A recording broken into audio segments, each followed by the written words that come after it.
सालम क्षमाशील यति धीर गंभीर ज्ञानम धर्मशील दृढ़ धीर समधीर ध्यानम जगत त्राणकारी आधारी उदारम भगत प्राण रूपम दया गुण्य पारम नमो सद्गुरु ज्ञान दाता सुस्वामी नमामि नमामि नमामि नमामि श्री सद्गुरु महाराज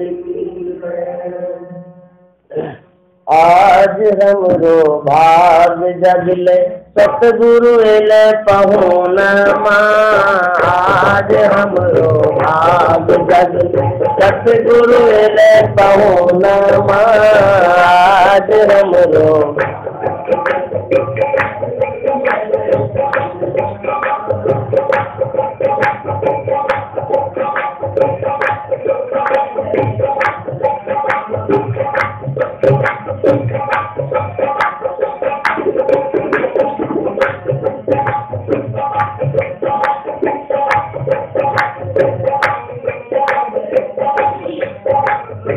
आज हमरो भाग जगले सतगुरु एले पहुन आज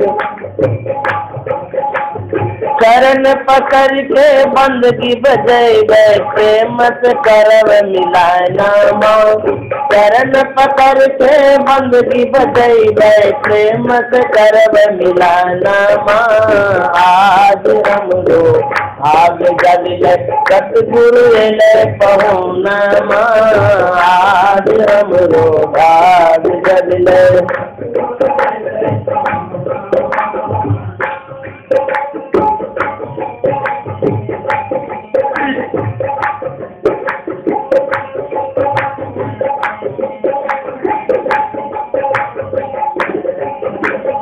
चरण पखारी चरणामृत लिए बैठित में घर अंगानामा चरण पखारी चरणामृत लिए बैठित में घर अंगानामा हृदय महल में गुरु से बैठे गए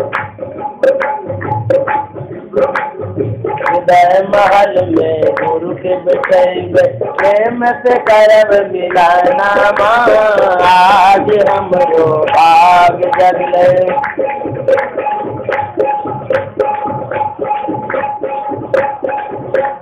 सतगुरु एले पहुन आज हमरो भाग जगले सतगुरु एले पहुन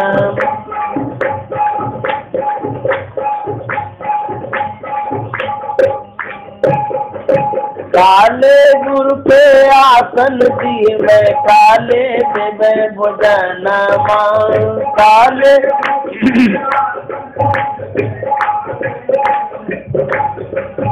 हाँ काले गुरु के आसन दिए काले देवे भोजन काले गुरु के आसन दिए तन मन धन ले आसन दिहबै भावे देव भोजन तन मन धन ले आसन आज हमरो भाग जगले सतगुरु एले पहुन आज हमरो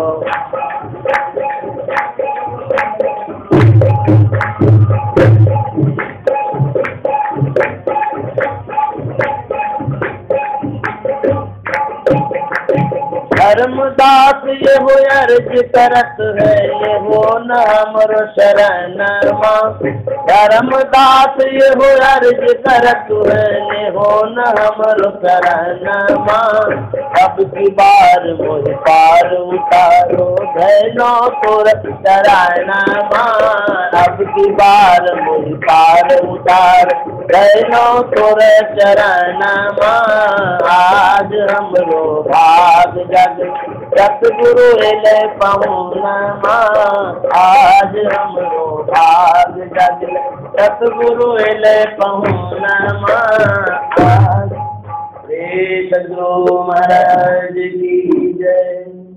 जिनके पावन चरणों से परम पवित्र ज्ञान की गंगा प्रवाहित होती रहती हैं। ऐसे संत सदगुरु महर्षि के परमहंस जी महाराज के चरणों में कोटि से नमन। जिनके सानिध्य में रह करके सत्संग का लाभ मिला, ऐसे संत सदगुरु महर्षि संत सेवी परमहंस जी महाराज के चरणों में कोटि से नमन। हमारे बीच में उपस्थित श्रद्धालु सत्संग प्रेमी साधक वृंद, माता एवं बहनों, अभी हम लोग राम प्रताप की चर्चा सुन रहे थे। जब से राम प्रताप खगेसा, उदित भयो अति प्रबल दिनेसा, पूरी प्रकाश रेवती लोका, बहुतेन सुख बहुतेन मन शोका। राम प्रताप रूप सूर्य का वर्णन सुन रहे थे। राम संज्ञा है, प्रताप विशेषण है। जैसे घर है, घर संज्ञा है, घर की जो सुंदरता वो विशेषण है। दो चीज हो गई, एक संज्ञा एक विशेषण, दोनों दो चीज है। राम संज्ञा है, व्यक्ति है, और उसका प्रभाव प्रताप विशेषण है। तो कहते हैं कि राम का प्रताप रूप सूर्य जब उदित होता है तब भक्त के हृदय में क्या होता है, प्रकाश हो जाता है। पूरी प्रकाश होती हुई लोका, कहते पूर्ण प्रकाश होता है। बहुतेन सुख बहुतेन मन शोका। वो स्वामी तुलसीदास जी महाराज कहते हैं, जब राम प्रताप रूप सूर्य उदय होता है तो किसी को सुख होता है और किसी को शोक होता है। अब शोक क्यों होगा, सुख क्यों होगा? कहते हैं जो राम प्रताप रूप सूर्य है वो भीतर का सूर्य है। जब भीतर का सूर्य है तो भीतर में ही कोई होगा जो सुखी दुखी होता होगा। बाहर का सूर्य में हम लोग रहते हैं तो बाहर के लोगों को सुख दुख होता है। भीतर का सूर्य है। कहते हैं बहुतेन सुख बहुतेन मन शोका, बहुतों को सुख हुआ बहुतों को शोक हुआ। अब किन्हें सुख किन्हें शोक हुआ है? तुलसीदास जी महाराज कहता है, जिन ही शोक ते कहो बखानी। मैं वर्णन करके कहता, बखान करके कहता हूँ, बताता हूँ कि किनको सुख हुआ है किनको शोक हुआ है। जिन्हीं शोक से कहो बखानी, पहले जिनको दुख हुआ है, शोक में दुख, उनका ही वर्णन करता है, सुख वाले का बाद में। पहले शोक वाले के लिए कहते हैं, जिन्हें शोक से कहा बखानी, अब प्रथम अविद्या निशान कहानी। कहते हैं प्रथम सबसे पहली बात बतलाते हैं, अविद्या का नाश हो गया। प्रथम अविद्या, निशा मन रात्रि, नशानी समाप्त हो गया। अविद्या का नाश हो गया, अंधकार दूर हो गया। कब? जब राम प्रताप रूप सूर्य उदय हो गया। राम प्रताप रूप सूर्य उदय हुआ तो अंधकार दूर हो गया। जब अंधकार दूर हो गया तब क्या होगा? कहते अग उलूक जहां तहां लुकाने, काम क्रोध कैरव सकुचाने। पाप रूपी उल्लू छिप गया। अग मन पाप होता है, उलूक मन उल्लू। अग उलूक जहां तहां छिपाने, यत्र तत्र छिप गए। थोड़ा सोचिएगा क्या कह रहे हैं। तुलसीदास जी महाराज कह रहे हैं, राम का प्रताप रूप सूर्य उदय हो चुका है, अंधकार दूर हो गया।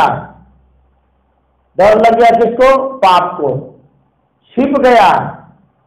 प्रकाश में भी पाप का प्रभाव रहता है लेकिन छिपा हुआ रहता है। जैसे मान लीजिए चोर है, पुलिस के डर से भाग रहा है, भागते भागते किसी के घर में छिप गया। छिपना अलग होता है, मरना अलग होता है। अब उलूक जहां तहां लुकाने, काम क्रोध कैरव सकुचाने। सूर्य में जब साधक प्रतिष्ठित होता है, पहुंचता है, तो वहां भी विकारों का प्रभाव रहता है, पापों का प्रभाव रहता है। कहते हैं अगुलूक जहां तहां लुकाने, काम क्रोध कैरव सकुचाने। अब ये जो प्रभाव है पाप का और विकार का, प्रभाव का संबंध कब होता है? कहते जब सूर्य का दर्शन होता है तब तो सबका नाश होता है। जब शिव तीसर नयन उघारा, चितवत काम भयो जन छारा। यहाँ तो यहाँ यह कहा जा रहा है, जब भगवान शंकर का शिव नेत्र तीसरा नेत्र उघरता है तो कहते हैं जितना विकार है जल करके राख हो गया, भय वो जड़ी छारा। और तुलसीदास जी महाराज कहते हैं यहाँ तो पाप और विकार भी रह रहा है। और इसमें सोचना ये पड़ेगा, जब ध्यान करते हैं, ध्यान करने में जो प्रकाश की प्रक्रिया है, प्रकाश का जो प्रकार है, उस प्रकार का प्रभाव है। प्रारंभिक जो प्रकाश है, अंधकार से जैसे ही प्रवेश करते एंट्री होता है, उस समय का जो प्रकाश है उतना प्रबल नहीं है। लेकिन कहा तो गया है पूरी प्रकाश रेवती लोका, प्रबल प्रकाश अभी उदय नहीं हुआ है। जब उदय होगा तब विकारों का नाश होगा। प्रारंभिक प्रकाश है ये। विकारों का नाश कब होगा? चरणदास जी महाराज ने लिखा है, जब से अनहद घोर सुनी, इंद्रिय थकित गलित मन हुआ, आशा सकल भुनी, जब से अनहद घोर सुनी। जब शब्दानुभूति होगी, नादानुसंधान करेंगे, जब सूरत सार शब्द को पकड़ेगी, वहां जाकर के ये जो आशाएं हैं जिससे जन्म मरण होता है, तथा आशा सकल भूनी, आशा का जो बीज है वो भुना चला जाता है। किसान जो भी बीज बोता है, स्वस्थ बीज बोता है, यदि बीज को भून दिया जाए एक भी अंकुरन नहीं होगा। जब तक बीज में सजीवता है, अंकुरन की क्षमता है, तब तक उसमें होगा। अब भूजा जाएगा तो कुछ भी नहीं होगा। उसी तरह से हम लोगों का जो जन्म मरण होता है उनका भी अंकुरन है, बीज है। आशाएं जो लगी हुई रहती है संसार में, इसके कारण जहाँ आशात है बासा साधु कहते, यदि इन आशाओं को जलाना चाहते हैं तो जब से अनहद घोर सुनी, नादानुसंधान करेंगे, नादानुसंधान करने से आशाएं जलेगी। हमारे गुरु भक्ति सरजोबाई कहती है, हम अपने बीजों को कैसे भूनेंगे, उसके लिए क्या करना पड़ेगा? कहती भयाजी हरिरस की मतबारा, 8 पहर झूमत ही बीते, दारी दियो सब भारा, भयाजी हरिरस की मतबारा। कहते जब साधक साधना करता है, आज्ञा चक्र में पहुंचता है, तो कहते हैं वहां अमृत रस मिलता है। अमृत रस जब मिलता है, कहते हैं कि वह साधक उस अमृत का पान करके इतने मस्त हो जाते हैं जैसे शराब पीने वाला शराब पी करके मस्त होता है। जो तरल पदार्थ है उनको पीने से कुछ घंटे तक नशा रहता है, लेकिन सहजोबाई कहती हैं जो परमात्मा का हरि रस है, उस रस में इतना नशा है, कहते हैं 8 पहर झूमत ही बीते, दारी दियो सब भारा, भयाजी हरि रस की मतवारा। 4 पहर दिन 4 पहर रात झूमते रहते हैं। और कहते हैं ईड़ा पिंगला ऊपर पहुंचे सुखमन पाट उखारा। ईड़ा पिंगला ये दोनों नारियां हैं, बाएं और दाएं तरफ की 2 नारियां हैं। इन दोनों नारियों से चेतन धाराएं निष्कृत होती रहती हैं। मैं कह रहा था रेखा के विषय में किसी समय, ये जो घर बना हुआ है जिसको हम लोग देख रहे हैं, इस घर का प्रारंभिक रूप बिंदु है। जिस समय नींव डाला जा रहा था, पहले खुदाई की गई, खुदाई के बाद उसमें कुछ न कुछ छोटा सा द्रव्य भी डालते हैं हम लोग। 5 रत्न होता है, कुछ होता है, डालते हैं। उसके बाद थोड़ा सा सीमेंट देते हैं, ईटा देते हैं, उसके बाद वो नींव हो गया। फिर नीचे खुदाई करके मकान बनाते हैं। इस मकान का प्रारंभिक रूप बिंदु है। छोटा सा जो सीमेंट डालेंगे बिंदु रूप नहीं है, बिंदु रूप है। वहीं से जोड़ते जोड़ते जोड़ते इतना आकार प्रकार हो गया है। यदि इस मकान को छोटा रूप में करना चाहेंगे तो फिर इसको ध्वस्त कर देंगे, ध्वस्त करेंगे, उसके बाद फिर उसी रूप में आ जाएगा जिस रूप में पहले था। उसी तरह से हमारी जो दृष्टि है रूप जगत में फैली हुई है। जितना दृश्य हम देखते हैं उन दृश्यों में हमारा मन फंसा हुआ है, फैला हुआ है, इसको कहते हैं पसरा मना। पसरा मना बटोर ले। अब समेटेंगे कैसे? कहते हैं एक रूप का अवलंब लेंगे, एक नाम का अवलंब लेंगे, उस नाम और रूप का अवलंब लेकर के दृष्टि का सिमटाव करेंगे। तो जब एक बिंदुता की प्राप्ति होगी तब रूप जगत छूट जाएगा। एक बिंदुता की प्राप्ति होने से रूप जगत छूटेगा, क्योंकि वही बिंदु से पसार हुआ है, वहीं से पूरा पसरा हुआ है। हम पहले बिंदु में प्रतिष्ठित थे, हमारी चेतना वहीं तक थी, लेकिन आंख के माध्यम से बहिर्मुखी हो गए। आंख जब खुलती है तभी न बहिर्मुखी होते हैं, कान जब खुलता है तो सुन करके भी बहिर्मुखी होते हैं। और वैसे तो 5 विषय, 5 विषयों के माध्यम से बहिर्मुख होते हैं। आंख से हम बहिर्मुख होते हैं, तो पसार जो होता है, पसार का केंद्र बिंदु है, वहीं से पसार शुरू होता है। चेतन की धाराएं वहां तक आ रही है, और वहां से जो डिवाइड होता है, बटता है, आंख तक आता है।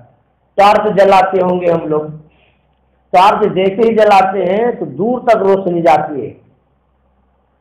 टॉर्च में जब शीशा को आगे पीछे करते हैं तो चौड़ी भी रोशनी होती है, सीधी भी जाती है रोशनी उसमें।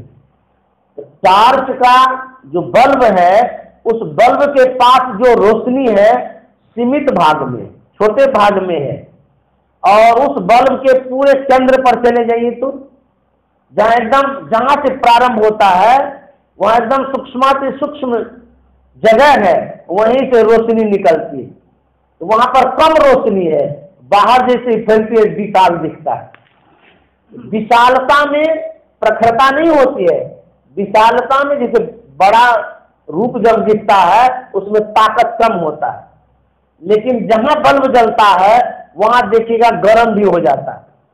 यहाँ से हम टॉर्च जलाते हैं, यहाँ से दरवाजा तक जाता है, मान लिया जाए दरवाजा पर जाकर के छुइए तो गर्म लगेगा? नहीं लगेगा। और टॉर्च के पास छुइए तो गर्म लगेगा। बल्ब के ऊपर में जाके छुइए तो गर्म लगेगा, यहाँ छुइए तो कहीं नहीं गर्म लगेगा। होता क्या है, प्रकाश का जब विस्तार होता है उसका प्रभाव कमता है, लेकिन केंद्र में प्रभाव रहता है। जहां से उसका प्रसार होता है वहां प्रभाव है, लेकिन जैसे जैसे आगे विस्तार होता, फैलाव होता है, प्रभाव घटता है। तो संत महात्मा यही कहते हैं, हमारे आंख से जो किरण निकलती है विकिरणित होती, फैलती है, फैलने के कारण इस प्रकाश का प्रभाव कम हो जाता है। कहते हैं इसी का सिमटाव करिए। जब सिमटाव करेंगे तब क्या होगा? यदि इस चेतन धारा का सिमटाव करेंगे इसका प्रभाव बढ़ेगा। एक कांच होता है, उस कांच को अखबार के पास रखिए और सूर्य की किरण उस पर पड़ने दीजिए, कुछ ही देर में उस कांच में वह किरण इतना केंद्रित हो जाता है कि आग जैसा हो जाता है, अखबार जल जाता है। किरण तो आ ही रही है, कांच देते हैं तब होता है। ऐसा क्यों? कांच में स्केच करने की क्षमता है, पकड़ने की क्षमता है।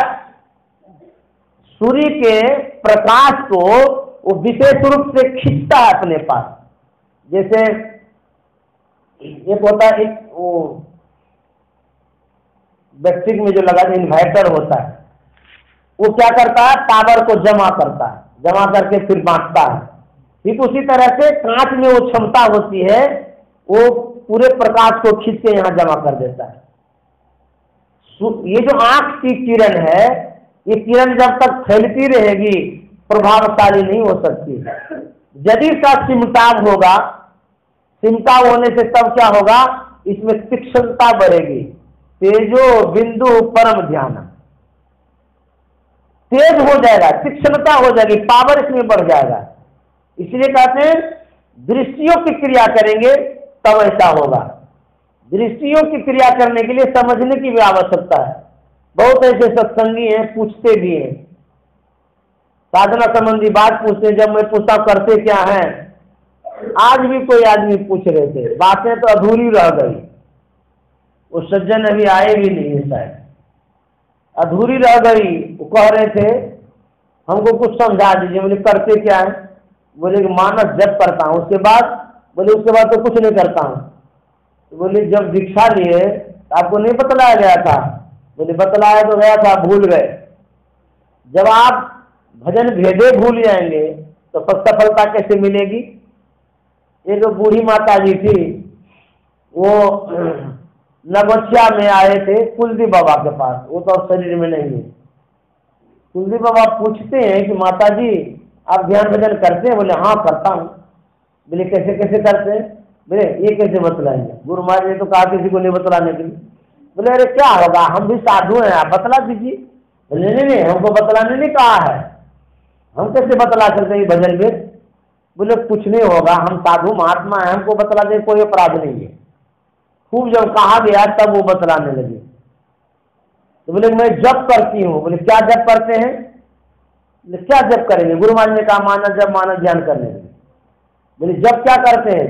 कहे तो क्या कहे, फिर तो बोले मानस जप मानस ध्यान। बोले अरे जप क्या करते हैं? महाराज आपको तो बोल रहे मानस जप मानस ध्यान, मानस जप मानस ध्यान, मानस जप मानस ध्यान, ये तो जप करते हैं। अब मुझे तो ये जप है, मानस जप मानस ध्यान ये जप है। अब वो बूढ़ी हो गई, अब वही जप रही है, मानस जप मानस ध्यान ये जप रही है। सही ढंग से नहीं समझे तो गड़बड़ नहीं होगा। उसी तरह से दृष्टियों की क्रिया समझनी चाहिए, बार बार समझनी चाहिए। मैं गुरुदेव के पास तब जरूर बैठता था जब दीक्षा होती थी, व्यवस्था भी करनी पड़ती थी, हमको बैठने का सौभाग्य भी मिलता था, और मैं सुनता रहता था गौर से कैसे बतलाते। जब गुरुदेव दीक्षा बतलाते थे मैं ध्यान से सुनता था। अभी कैसे बतलाऊंगा, मतलब ध्यान से सुनता था।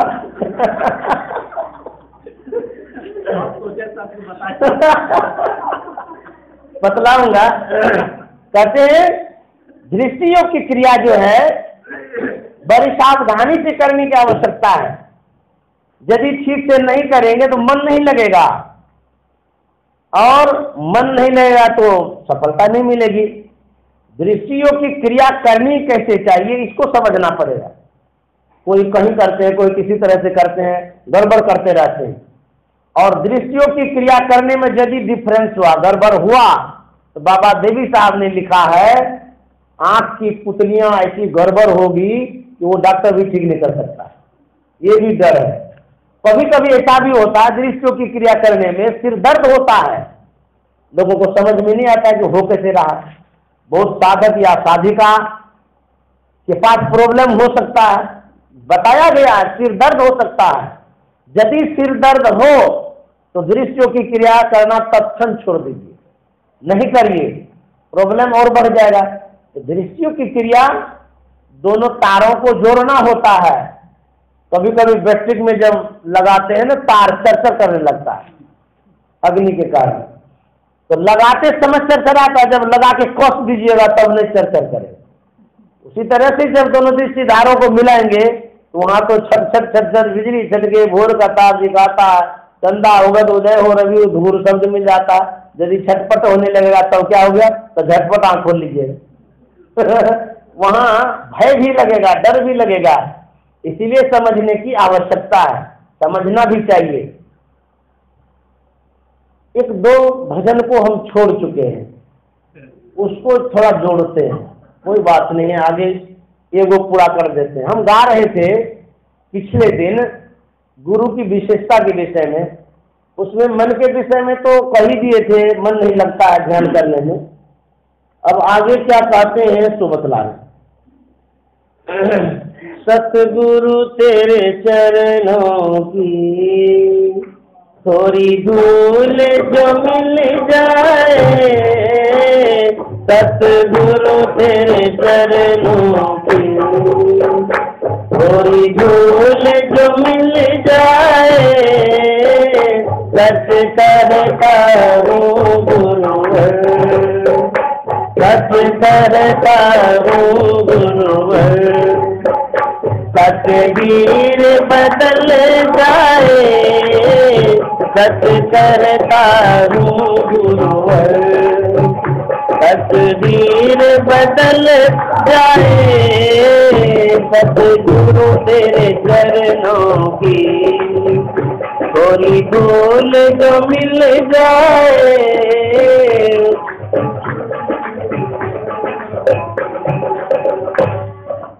सुनता हूँ तेरी रहमत दिन रात बरसती है, सुनता हूँ दिन रात बरसती है, एक बूंद जो मिल जाए, एक बूंद जो मिल जाए, तकदीर संवर जाए, एक बूंद जो मिल जाए, तकदीर संवर जाए, सतगुरु तेरे चरणों की थोड़ी धूल जो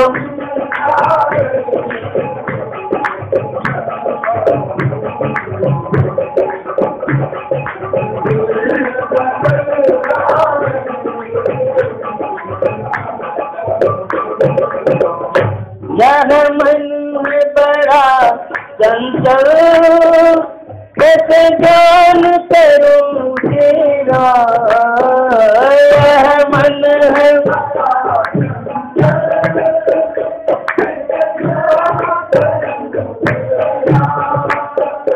यह मन है बड़ा चंचल, कैसे जान करूं तेरा, कितना इसे समझाऊं, कितना इसे समझाऊं, उतना ही मचल जाए, जितना इसे समझाऊं, उतना ही मचल जाए, सतगुरु तेरे चरणों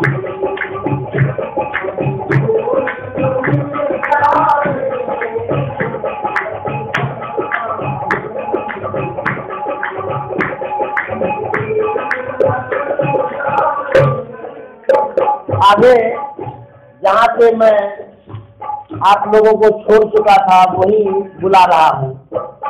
कहते हे गुरुदेव, मैं भजन तो करता हूँ, अभ्यास करता हूँ, लेकिन मन साथ नहीं देता है, मन भागता है, मन छिटकता है, बड़ा चंचल है, साथ ही नहीं देता है और प्रगति नहीं हो पाती है, जहाँ पहुँचना चाहिए वहाँ तक पहुँच ही नहीं पा रहा हूँ। हे गुरुदेव, मैं शर्मसार हूँ, क्यों कि आपने दीक्षा तो दिया, भजन भेज दिया, लेकिन हमारे करने में जो कमी हो गई वहां तक पहुंच नहीं पा रहा हूँ। अब मैं क्या करूँ? अब वो प्रार्थना करते हैं गुरुदेव से, क्या कहते हैं? नजरों से गिराना ना, चाहे तो भी सजा देना, नजरों से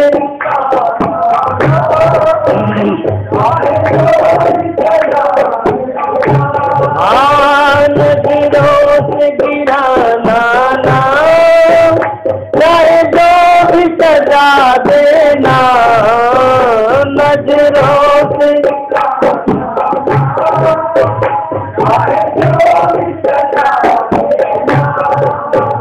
नजरों से जो गिर जाए, नजरों से जो गिर जाए, मुश्किल है संभल पाना, नजरों से जो गिर जाए, मुश्किल है संभल पाना, सतगुरु तेरे चरणों की बोली बोले जो मिल जाए, सच करता हूँ गुरुवर, तकदीर बदल जाए। बताइए गुरुदेव, मैं साधन करने में विफल हो रहा हूँ, मेरी ये कमजोरी रही है, लेकिन आप अपनी नजरों से मत गिरा दीजिएगा। शर्म तो लगता है, मैं आपको कैसे नजर दिखाऊं, मैं आप तक कैसे पहुंच पाऊं, लेकिन प्रार्थना जरूर करूंगा कि हे गुरुदेव, अपने नजरों से नहीं गिराइएगा। यदि आप अपने नजरों से गिरा देंगे तो फिर हम समझ ही नहीं पाएंगे। क्यों? यदि मैं दुनिया के नजरों से गिर जाऊंगा आप उठा देंगे, हे गुरुदेव, दुनिया के नजरों से गिर जाऊंगा तो आप उठा देंगे, क्योंकि दुनिया के लोग उठा नहीं सकते हैं, दुनिया के लोग तो अपने गिरे हुए हैं। जो गिरे हुए हैं वो कैसे उठा सकते हैं? हे गुरुदेव, आप उठे हुए हैं, आप ही हमको उठा सकते हैं, इसलिए आप अपने नजरों से कम नहीं गिराइएगा। नजरों से गिराना ना, चाहे जो भी सजा देना, नजरों से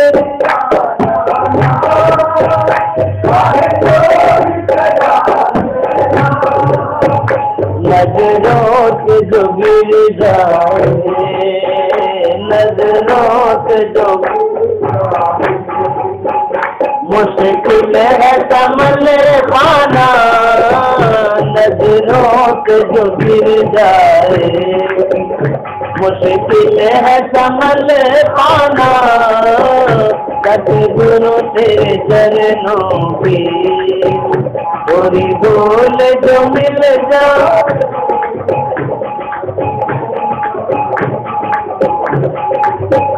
सतगुरु मेरे जीवन की बस एक तमन्ना है, सतगुरु मेरे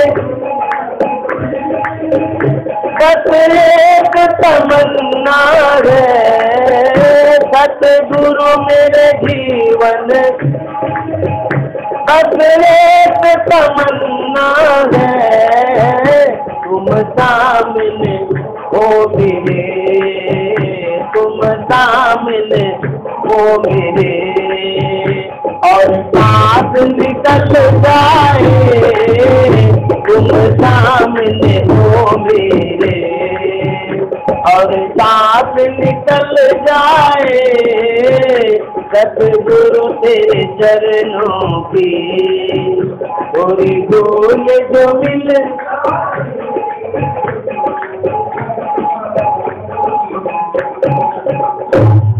अब अंतिम पद में 2 लाइनों में बतलाया गया है, प्रार्थना कर रहे हैं गुरुदेव, आप अपने नजरों से नहीं गिराएगा, यदि आपके नजरों से गिर जाएंगे तो कोई उठा नहीं सकेगा। अब आगे कहते हैं कि हे गुरुदेव, मेरी जो साधना थी अधूरी रह गई, मैं पूरा नहीं कर पाया, और पूरा करने में कठिनाई भी हो रही है, लेकिन एक अंतिम विनती, एक अंतिम प्रार्थना, एक निवेदन है कि गुरुदेव, यदि मेरा शरीर छूटने लगे, सिर्फ थोड़ा सा दर्शन दे दीजिए और कुछ मत दीजिए, सफलता मिले या न मिले, बस आपसे इतना ही निवेदन है। शरीर छूटते वक्त, सांस जब निकलेगी, सिर्फ आप दर्शन दे दीजिएगा, ये अंतिम प्रार्थना है। इतना तो आपको स्वीकार ही करना पड़ेगा। क्यों? इसलिए कि मैंने सुना है, इतिहासों में पढ़ा है, कथाओं में सुनने को मिला है, जिनको भगवान का दर्शन मिला है और उनका उद्धार भी हुआ है और उन्हें विशेष लोक की प्राप्ति हुई है। वो भगत उदाहरण देकर के बतलाते हैं, जब भगवान श्री राम भगवती सीता की खोज कर रहे थे, खोजने के क्रम में खोजते खोजते जटायु से भेंट हो जाती।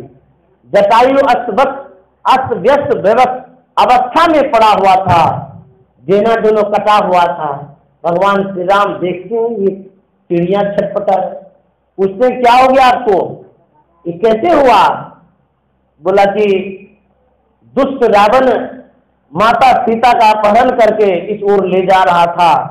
वो माँ चिल्ला रही थी, मेरी आवाज, उनकी आवाज मेरे कानों में गई। जब मेरी दृष्टि वहां तक गई, मैं सीता माता को छुड़ाने के लिए अथक प्रयास करने गया। रावण से मैंने युद्ध किया, उसे लहूलुहान तक कर दिया, लेकिन दुष्ट रावण में अपने कृपान से दोनों देने को काट दिया। मैं इस अवस्था में इसलिए पड़ा हुआ हूँ। पक्षी के लिए तो देना ही तो सब कुछ है, देना नहीं देगा तो उड़ ही नहीं सकता। भगवान श्री राम को दया आ गई कि मेरे धर्म पत्नी के लिए इतना इन्होंने किया।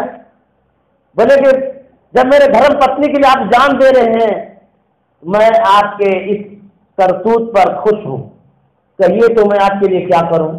जटायु ने कहा कि भगवान अब कुछ मत करिए, आपने जो अंतिम दर्शन दे दिया है, इसके बाद हम अपना शरीर रख करके ही क्या करेंगे? ये अधम शरीर है, अब आपके दर्शन से क्या नहीं मिल सकता है, मुझे कुछ नहीं चाहिए, आपका दर्शन हो गया, बस हो गया। भगवान श्री राम दया करके उनको वैकुंठ लोक देता है, जिस लोक में राजा दशरथ गए थे। इसलिए कहते हैं अंतिम दर्शन का क्या फल होता है, आगे भी सुनिए।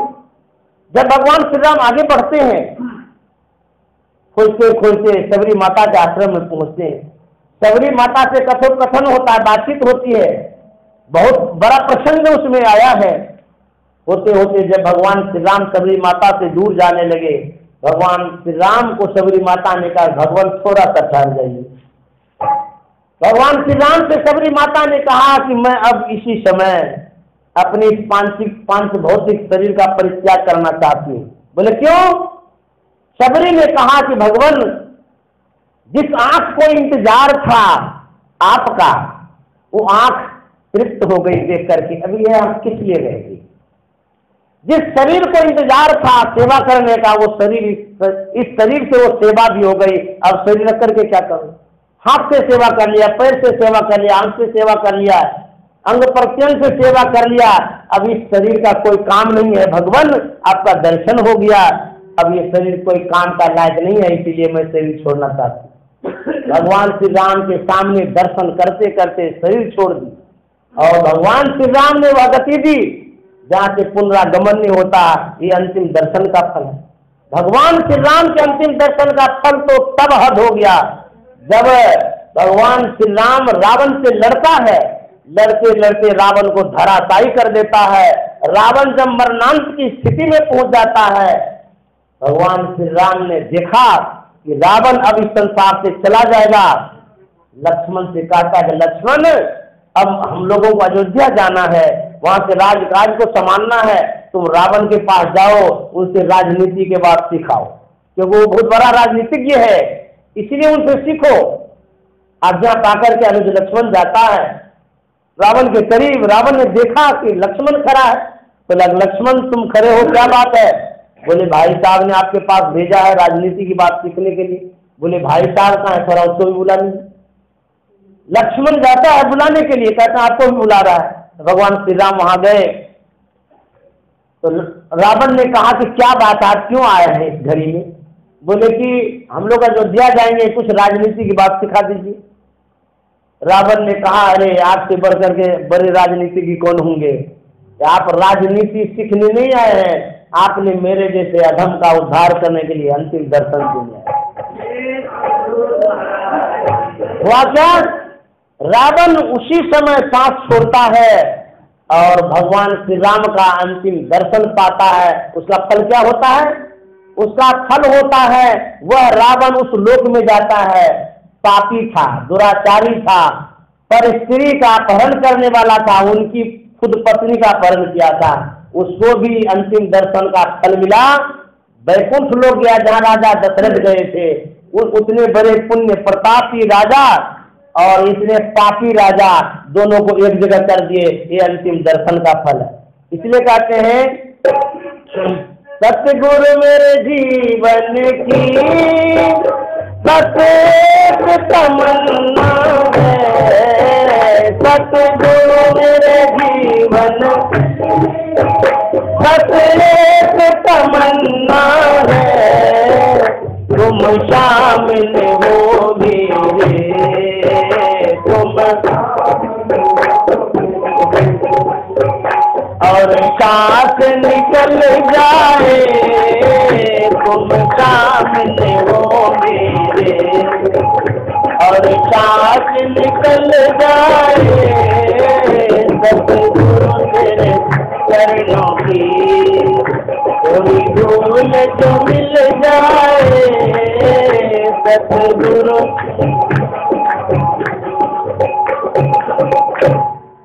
पाँच मिनट कम ध्यान कर लीजिएगा, लेकिन सुनिए लीजिए, समझ गए? इसमें वो और बात करनी है। देखिए अंतिम दर्शन का क्या फल होता है। जब कर्ण धराशायी होता है, मरणांत की अवस्था में पड़ा हुआ है, युद्ध स्थगित हो गया है, शाम के समय जितने योद्धा थे अपने अपने शिविर में आ गए हैं। भगवान श्री राम, भगवान श्री कृष्ण पांडव के शिविर में है, लेकिन उतने बड़े वीर योद्धा आज संसार से जा रहे हैं।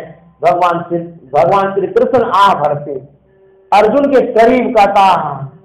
आज दुनिया का सबसे बड़ा दाता कर्ण संसार से जा रहा है। अर्जुन को बड़ा कर्कशा जैसा लगा, बुरा लगा। अर्जुन कहता है भगवान रहते मेरे पक्ष में, गुणगान करके विपक्षियों का, ये तो ठीक नहीं है। बोले अर्जुन विपक्षी है, वो भले विपक्षी है, लेकिन उनके जैसा दाता दुनिया में कोई नहीं है, होगा भी नहीं। बोले हमारे भाई साहब क्या कम दाता, वो भी तो दान पुण्य करते रहते हैं। बोले नहीं, तुमको यदि विश्वास नहीं है तो मेरे साथ चलो, मैं तुम्हें अभी भी दिखाता हूँ कितने बड़े दाता हैं। बोले चलिए दिखाइए कितने बड़े दाता हैं, तो मर रहे हैं, वो कितने बड़े दाता हैं। बोले तुम भी वेश बदल लो, हम भी वेश बदल ले। तो दोनों आदमी वेश बदल लिए। भगवान श्री कृष्ण ने ब्राह्मण वेश में आ गए। वहां गए, शाम का समय था, गीदड़ भूख रहा था, कुत्ता चिल्ला रहा था और अंधकार था। भगवान श्री कृष्ण ब्राह्मण वेश में आवाज देते हैं, हो दाता कर्ण। कर्ण के आवाज में, कर्ण के कान में आवाज गई, उनको भ्रम होता है कि हम तो अभी मरने वाले हैं, हमको कौन पुकारेगा, यहाँ तो लाख की भीड़ पड़ी हुई है, इस बीच में कौन आएगा पुकारने के लिए। लेकिन फिर कहते हैं हो दाता कर्ण। तो जैसे ही कहा हाथ लगा कि हमारा ही नाम ले रहा। कर्ण कहता कौन है, मैं यहाँ पड़ा हुआ हूँ, आइए यहाँ पर। भगवान श्री कृष्ण वहां पहुंचते हैं ब्राह्मण वेश में। कर्ण देखता है ब्राह्मण देवता। बोले ब्राह्मण देवता आप क्यों इस अवस्था में है, क्या चाहिए आपको। बोले कि मुझे राई भर सोना चाहिए। बोले अच्छा आपको राई भर सोना चाहिए, आप हमारे भवन में चले जाइए, वहां पर राई भर खोल के जितना चाहिए उतना दे देगा। ब्राह्मण कहता है मैंने सुना था कि तुम बड़ा दानी है जी, उदार है, दाता है, लेकिन ये मैंने नहीं सुना था कि तुम बहानाबाजी भी करता है। अरे मांगने आए हैं तुमसे, तुमको देना है तो दो, नहीं तो हम जाते हैं। अब घर में जाओ, हम क्यों जाएंगे घर में, घर में जाना होता तो तुम्हारे पास क्यों आते। मैं चला। कर्ण को एकाएक याद आती है कि मेरे दांत में सोना है, तो बोलते रुकिए, वो थोड़ा पत्थर ला करके दीजिए तो मैं आपको देता हूं सोना, मेरे दांत में है सोना, तोड़ करके दे दूंगा।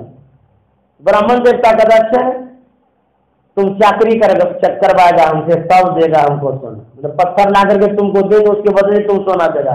वाह, ऐसा तो दाता हम सुने ही नहीं थे, काम करवाएंगे तब देंगे सोना, हमको नहीं लेना है सोना, हम चले। बोले रुकिए अभी मत जाइए, मैं आपको देता हूं सोना। इन किन प्रकार में किसी तरह से घसीटता है, पत्थर तक जाता है, खूब जोर से दांत मारता है, पटकता है और दांत टूट जाता है। लहू लुहान दांत हाथ में लेता है और कहता ब्राह्मण देवता ये लीजिए सोना। ब्राह्मण देवता कहता छी छी छी, ये लहू लुहान दांत, लोग भी देखेगा क्या कहेगा, ब्राह्मण का ये काम है किसी का दांत तोड़ना, हिंसा करना, राम राम राम, ये हम नहीं लेंगे, आप रखिए अपना दांत। अब देखिए कैसी परीक्षा हो रही है। ब्राह्मण देवता कहता मैं जा रहा हूं, करने का नहीं, मैंने आज तक अपने दरबार से किसी को खाली हाथ लौटने नहीं दिया है और अभी भी मैं आपको लौटने नहीं दूंगा। आपको पवित्र दांत सोना चाहिए ना, मैं देता हूं, रुकिए। उस अवस्था में भी बाण चढ़ाता है और बाण मारता है पृथ्वी में। जैसे ही मारा पृथ्वी फटी और जल का फब्बारा आ गया, उसमें दांत धो दिया। उसके बाद बोला लीजिए ब्राह्मण देवता ये पवित्र सोना। जैसे ही हाथ बढ़ाया भगवान कृष्ण प्रत्यक्ष हो गए। कर्ण ने कहा भगवान आप छद्म वेश में क्यों आए, आपको कुछ लेना ही था तो अपने स्वरूप में आते, ब्राह्मण का स्वरूप क्यों धारण कर लिए, क्या जरूरी पड़ गया, वो तो अर्जुन को दिखाना था। भगवान श्री कृष्ण ने कहा कि कर्ण मैं तुम्हारे इस दानशीलता पर इतना प्रसन्न हूं, तुम कहो तो मैं अभी पूर्ववत कर देता हूं, तुम मांगो क्या मांगते हो। कर्म उस अवस्था में कहता है कि भगवान आज तक कर्ण ने देना ही देना सीखा है, मांगना तो सीखा नहीं है, अभी भी मुझे कुछ नहीं चाहिए। कर्ण ने कहा मुझे कुछ नहीं चाहिए भगवान, ये जो आपका अंतिम दर्शन मिल गया इससे बढ़कर के और क्या होगा, मुझे कुछ नहीं चाहिए। बस उसी समय उनका सांस छूटता है और वो भी स्वर्ग लोग जाता है। भगत कहता है गुरुदेव, भगवान के दर्शन से तो इस लोक की प्राप्ति होती है, आप तो भगवान से भी बढ़ करके। पितसु माता सौगुना सुत को राखे प्यार, मन से ती सेवन करे तन सु डांट रोगार। माता से हरि सौगुना, जिनसे सौ गुरुदेव, प्यार करे अवगुण हरे चरण दास सुखदेव। आप तो भगवान से भी बढ़ करके हैं, इसीलिए मैं आपका अंतिम दर्शन चाहता हूँ। यदि वो अंतिम दर्शन मिल जाएगा तो मुझे विश्वास है अच्छा लोग जरूर मिलेगा। इसीलिए कहते हैं सतगुरु मेरे जीवन की बस एक तमन्ना है, सतगुरु मेरे बस एक तमन्ना है, तुम सामने हो मेरे, तुम और सांस निकल जाए, तुम सामने हो मेरे, और सांस निकल जाए, सतगुरु तेरे चरणों की थोड़ी झूल जो मिल जाए, सच करता हूँ गुरुवर, तकदीर बदल जाए, सच कहता हूँ गुरुवर, तकदीर बदल जाए।